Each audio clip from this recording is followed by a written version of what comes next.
हर हर महादेव। आज हम सुनेंगे श्रावण मास का 70वां अध्याय 17। इसमें महादेव पवित्रारोपण के बारे में बता रहे हैं। भगवान शंकर ने सनत कुमार से कहा, हे देवेश, मैंने तुम्हें अभी श्रावण शुक्ल सप्तमी का व्रत बताया था पिछले भाग में। अब मैं तुम्हें श्रावण शुक्ल अष्टमी के विषय में बताता हूँ। ध्यानपूर्वक सुनो। श्रावण शुक्ल सप्तमी को अधिवासन कर अष्टमी के दिन पवित्रारोपण करना चाहिए। जो मनुष्य पवित्रा बनवाता है उसका फल कहता हूँ पवित्रा बनवाने वाला यज्ञ, व्रत, दान और सब तीर्थांबी यचन का फल प्राप्त होता है, क्योंकि सर्वगाता शिवा सब में निवास करती है। अंत उसे ना आदि व्याधि दुख पीड़ा होती है और ना ही शत्रु का भय रहता है। उसे कोई ग्रह भी पीड़ा नहीं पहुँचा सकता। उसके समस्त कार्य अपने आप सिद्ध हो जाते हैं। राजाओं की पुण्य की वृद्धि करने वाला इससे बढ़कर दूसरा कोई साधन नहीं है। श्रावण शुक्ल सप्तमी के दिन अधिवासन करके देवी के लिए उत्तम पुष्प, फल, गंध, सब प्रकार की पूजन सामग्री इकट्ठा करके अनेक प्रकार के नैवेद्य, वस्त्र, आभूषण एकत्रित करें। फिर पवित्रा निर्माण करके पंचगव्य परासन करना चाहिए।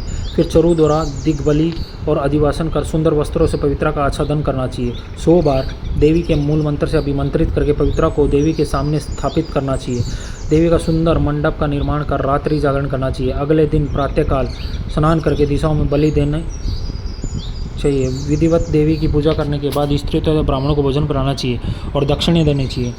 राजा को दृढ़ता के साथ नियमों का पालन कर उसे स्त्री, जुआ, शिकार, मांस का त्याग करना चाहिए। ब्राह्मणों और आचार्यों का स्वाध्याय कर वेश्यों को व्यापार और खेती का कार्य बंद करके कम से कम आधा दिन देवी के ध्यान में अपने मन को लगाना चाहिए। हो सके तो 5 या 7 दिन देवी का ध्यान करना चाहिए। जो ज्ञानी सविधि पवित्रारोपण नहीं करता उसका पूरे वर्ष का अर्चन ही सफल हो जाता है। अतः मनुष्यों को भक्तिपूर्वक देवी परायण होकर प्रति वर्ष पवित्रारोपण करना चाहिए। करक अथवा सिंह का सूर्य हो जाने पर श्रवण शुक्ल अष्टमी के दिन देवी के लिए पवित्रारोपण करना चाहिए। इसे नित्य कर्म समझकर करना चाहिए। सनत कुमार ने कहा, हे देवादिदेव महादेव, आपने जो पवित्रारोपण बताया है उसके निर्माण की विधि ठीक तरह से मुझे समझाएं।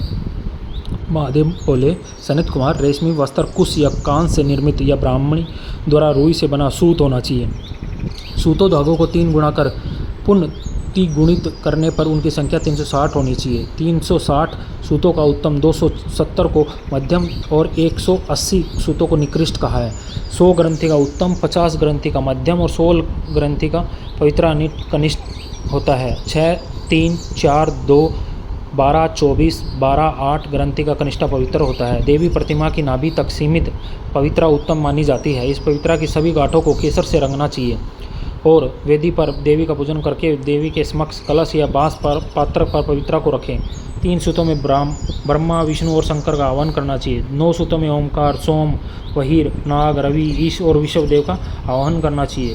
सनत कुमार, अब मैं तुम्हें ग्रंथियों में देवों की स्थापना की विधि बताता हूँ। क्रिया, पौरुषी, वीर्या, विजया, अपराजिता, मनोमणि, जया, भद्रा विभक्ति और ईशा नामों के आदि में प्रणव लगाकर ग्रंथि संख्या के अनुसार आवर्ती करके आह्वान और चंदन से पूजा करनी चाहिए।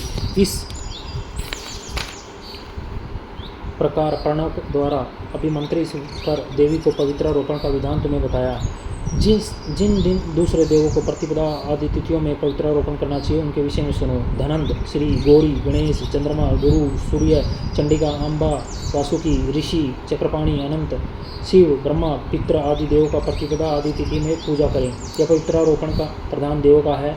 उनके सहदेवों को 3 तार वाला पवित्रा समर्पण करें। श्रवण शुक्ल पक्ष एवं कृष्ण पक्ष की नवमी तिथि का महत्व। दोनों पक्षों की नवमी के यथा विधि कुमारी नामक देवी का अर्चन कर नक्त वर्ष पर दूध और शहद मिला भोजन करना चाहिए या उपवास रखकर इस दिन कुमारी नाम से देवी का निरंतर पूजन करें। चांदी की प्रतिमा बनाकर उसमें भक्तिपूर्वक दुर्गा पापन्यासिनी का कनेर के फूल, गंध, अगर, चंदन का दशांग, धूप और लड्डू द्वारा पूजन करना चाहिए।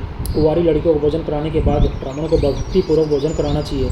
फिर मौन धारण कर बिल्व पत्र भोजन कराना चाहिए। नवमी का व्रत प्राणियों के सब पापों को नष्ट करने वाला, समस्त संपत्तियों को प्रदान करने वाला, पुत्र पौत्र आदि की वृद्धि करने वाला और सद्गति प्राप्त करने वाला है। जय श्री हरि। हर हर महादेव। हमारा यहाँ पर 70वां अध्याय श्रावण मास का संपन्न होता है। प्रेम, मैं हर बार प्रेम के बारे में बताता हूँ हर अध्याय के बाद, क्योंकि मैं कृष्ण को बहुत ज़्यादा मानने लगा हूँ। खाना मेरे मन में वैसे बस गए हैं बिल्कुल। मेरा भी रिलेशन ख़राब हो चुका है, मेरी वजह से लगा लो या सामने वाले की वजह से लगा दो। लड़की बहुत अच्छी थी, बस कास्टिज़म में फंस गए। लेकिन मैं प्यार करता हूँ, उससे ही करूँगा, और महादेव और कान्हा से उसके लिए हर वक्त मांगता रहता हूँ कि वो और मैं एक हो जाएं। अगर एक ना हो पाए तो उसका ध्यान रखें, उसको हर खुशी दें, मेरे हिस्से की भी खुशी उसको मिल जाए। राधे राधे।